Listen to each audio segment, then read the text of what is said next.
Hello everyone, I'm Diego Moura, a PhD student from Federal University of Bahia, Brazil.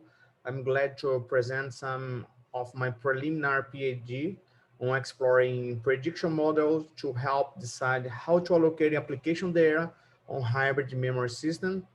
We experiment with large-scale graphic analytics and Intel 10 persistent memory. To contextualize my research, we need to observe how memory evolved over the last decades. From the 80s to 2000s, DRAM improved 60% each year, dropping to 40%, and we are now at 25% improvement per year. So is DRAM technology scaling end? I would say not yet, but there is a downward trend. Looking from the application perspective, the demand for memory is greatly increasing.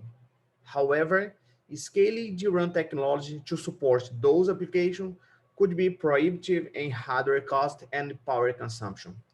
So how could we address the dilemma between the high demand for memory capacity and the limited scalability of the DRAM technology? We can follow some directions. The first one is waiting for some radical solution for the DRAM technology, but that is unlikely. The second option is adopt emerging high density technology, such as Intel 10 PMM, but that is not a direct replacement for DRAM, or we can explore both technologies.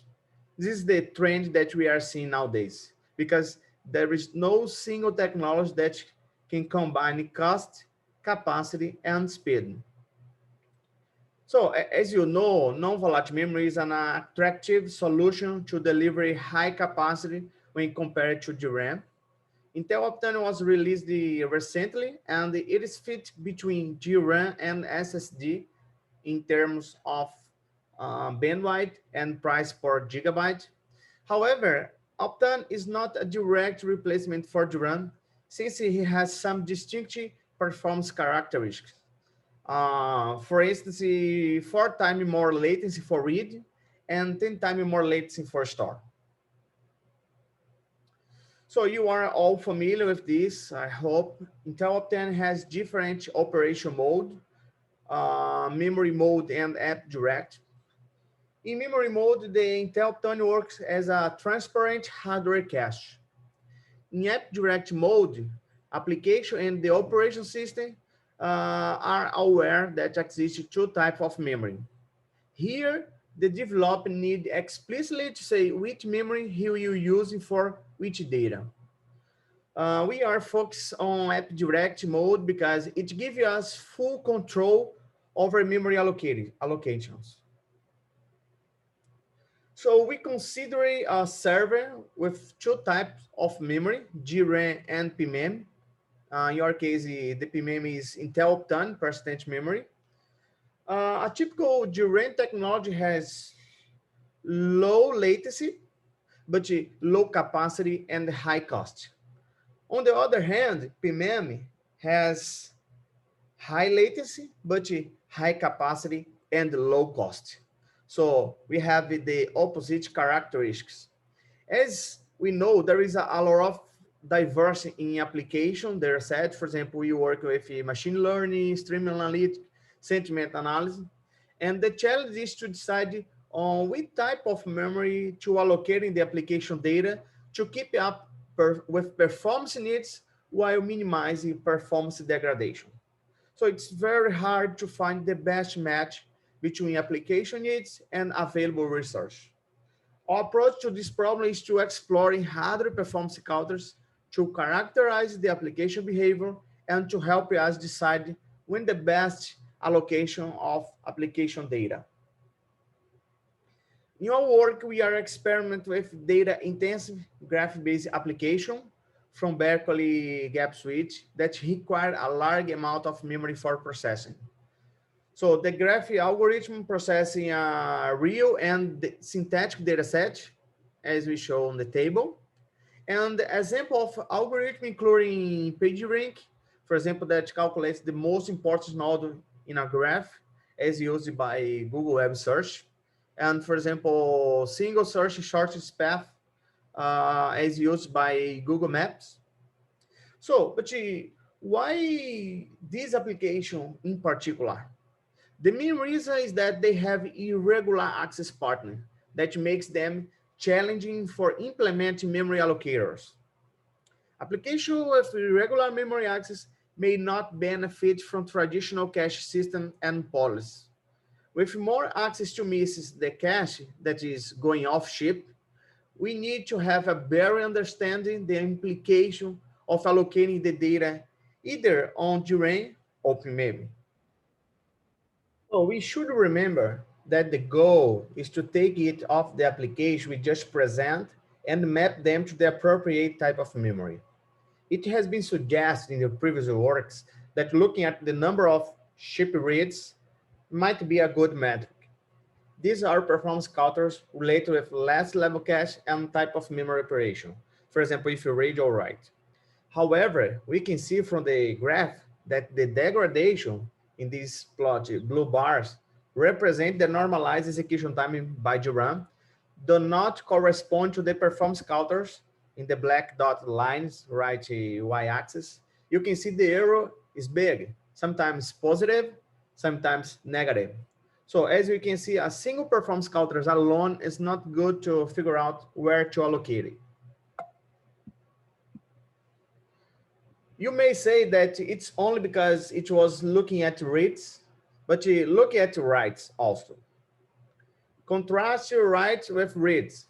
Sometimes reads are more predictive and sometimes reads are not good. Same with writes. And we also need to look at the percentage errors. Take, for example, PR Twitter on the left. He has the most reads, so the most degradation, makes sense.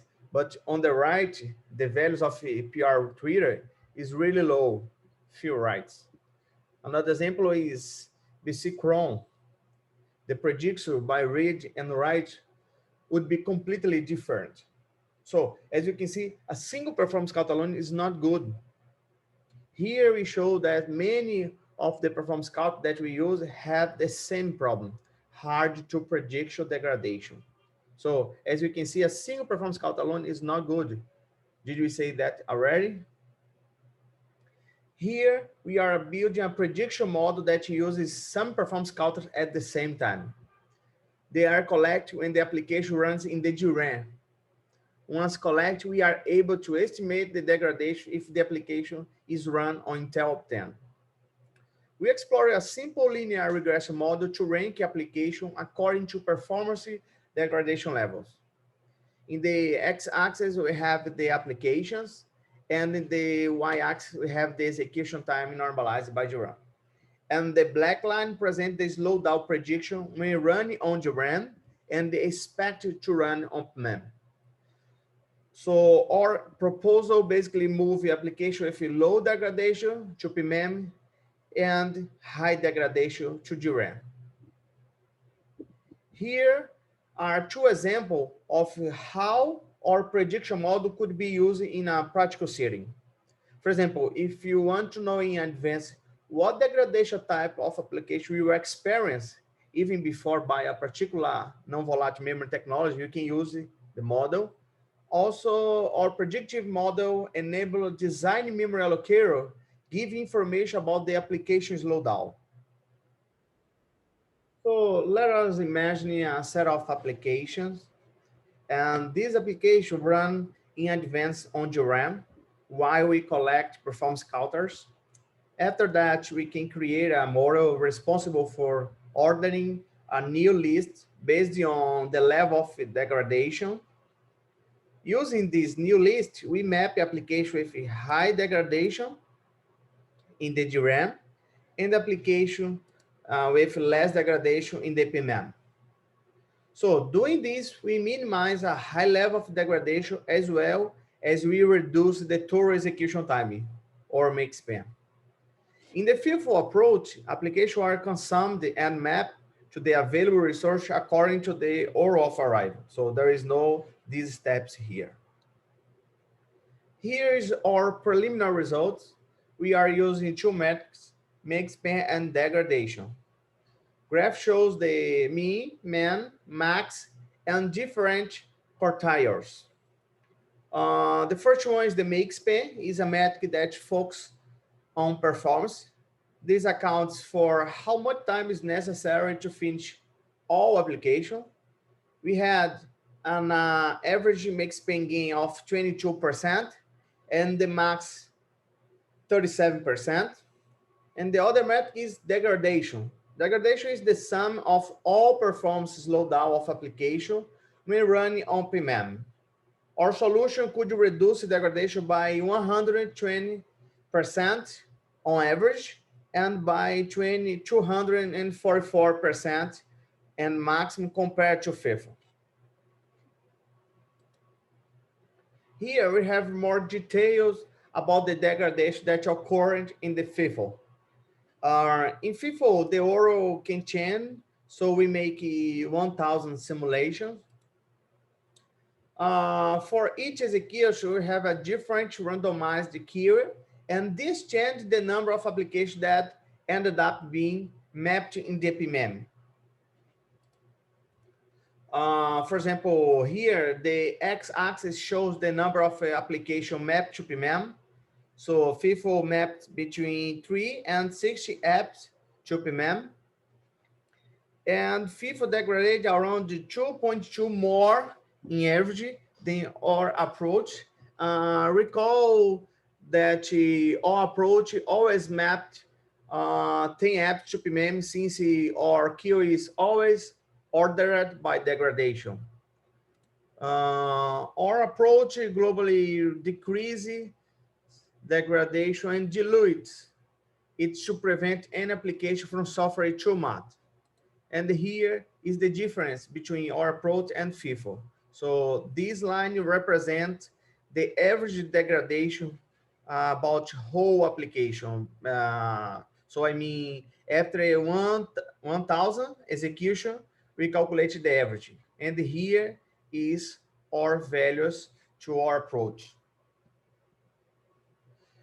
So there are three immediate shortcomings that we will address.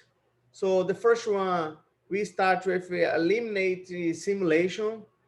Although sims are also so fast, no crash, always great, but it doesn't reflect reality 100%.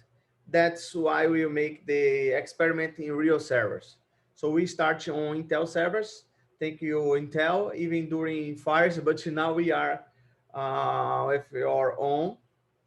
The second step, without know the degradation a priori, we will start running the application in one memory type and then subsequently migrate if feasible. Need a migration model and a degradation prediction model. So the third step, can we profit from a smaller granularity? So application level is easiest, especially with thorough information about the application, but look at the object or page may be a good idea. So I would like to thank the Intel for partially supporting this research. And also I would like to thank for CAPES and CNPq. So thanks.